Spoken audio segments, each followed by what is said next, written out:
لان انت قليل جدا ان انا اتكلم عليك او انقدك في طول. الفيديو بتاعنا بيتكلم على الهجاص، واقسم بالله لو قعدت معاك في استوديو واحد وده ما يشرفنيش هفرمك. بقول لك احنا كلنا عطس.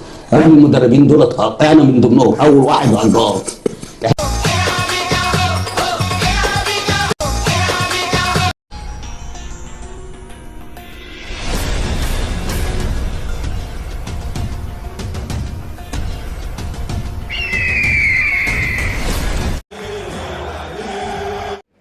السلام عليكم ورحمة الله وبركاته. أهلا بكم في قناتكم الأهلي وطن سبورت. حضرتك إذا كانت دي أول مرة بتشاهدني أو بتشاهد القناة، يا ريت حضرتك تشترك بالقناة وتفعل زر الجرس، وفضلا وليس أمرا تعمل لايك للفيديو ده عشان يوصل لكل المشاركين معانا. على بركة الله نبدأ الفيديو. الكابتن محمد جودة من الناس اللي لعبت في النادي الأهلي، ولعيبه من اللعيبه الغيوره جدا جدا جدا على سيره النادي الاهلي، وعلى كل واحد يتكلم ويتجنى عن النادي الاهلي. هنسمع الفيديو ده مع بعض، هنشوفه. يعني بصراحه هو بينفخ رضا عبد العال، وبيقول له ده لحم كتافك من النادي الاهلي، والنادي الاهلي لما الزمالك رماك هو النادي الاهلي يعني بالبلد كده لمك. ومش هتلاقي الفيديو ده حد بيريح له كتير، لان في معظم الناس كلها دلوقتي عماله تجري على الصفقات، والصفقات كده ولا كده ولا كده النادي الاهلي هيعلن عنها.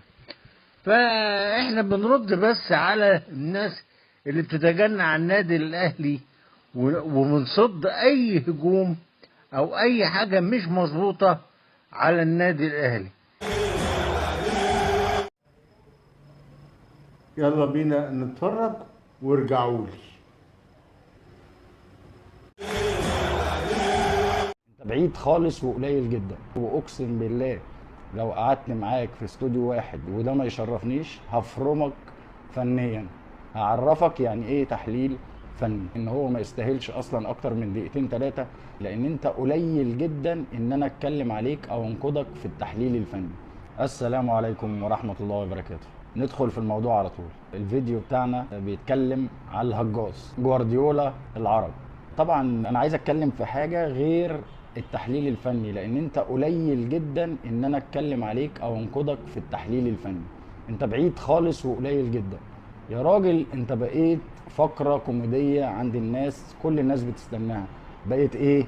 فقره كوميديه. لازم تعرف كده كويس. انت خليت احسن محللين كره قدم دلوقتي او محللين في الاستوديوهات التحليليه الناس اللي ما لعبتش كوره. اكيد الناس دي، وطبعا انا بالمناسبه بكن لهم كل حب واحترام وتقدير، وناس مثقفه جدا وبيتكلموا في الكوره كويس. اكيد الناس دي فكرت اما الهجاص ده قاعد في استوديو وبيحلل كره القدم، لا احنا نشتغل على نفسنا شويه ونقدر بالكلام المرتب والعلم ان احنا نقدر نقود استوديو تحليلي. وده اللي حصل. يعني بسببك خليت ناس ما لعبوش كوره وتاني بعيد بكن لهم كل احترام وتقدير بقوا احسن محللين كره قدم، بسبب ان هم بيتفرجوا على الفقره الكوميديه بتاعتك يا راجل. هو في التاريخ طريقه 4-1 3-1؟ انت بتخترع خطه جديده، وحتى لو اخترعت خطه العب بيهم كاملين يا اخي. قال ايه؟ هو انت مش عايز تكسب؟ هكسب -1. سيبك من الموضوع ده. انا قلت في بدايه الفيديو ان انا مش حابب ان انا اتكلم عليك فنيا، لان اقل بكتير. واقسم بالله لو قعدت معاك في استوديو واحد وده ما يشرفنيش هفرمك فنيا. هعرفك يعني ايه تحليل فني. انا عملت الفيديو ده مش عشان اتكلم فنيا، مش عايز اعيد الكلام وازيده، مش عشان اتكلم فنيا عليه. انا عملت الفيديو ده عشان اقول لك انا عن نفسي او اي حد لو دخل بيت واحد وكل عنده عيش وملح، ده لازم يفضل شايل العيش والملح ده لاخر العمر. هو انت ما كانش مصدر رزقك في يوم من الايام ودخل بيتك من فلوس النادي الاهلي؟ هو انت مش انت قلت بعظمه لسانك ان ناديك هو اللي سابك والنادي الاهلي هو اللي استقبلك؟ يعني انا عايز اسال سؤال. ايه كميه الحقد والغل والكره ده للنادي الاهلي؟ ايه الفكره؟ مش كان مصدر رزقك ربنا جعل النادي الاهلي في يوم من الايام مصدر رزقك؟ يا اخي شيل الجميل يا اخي، يا اخي اتكلم بالحق.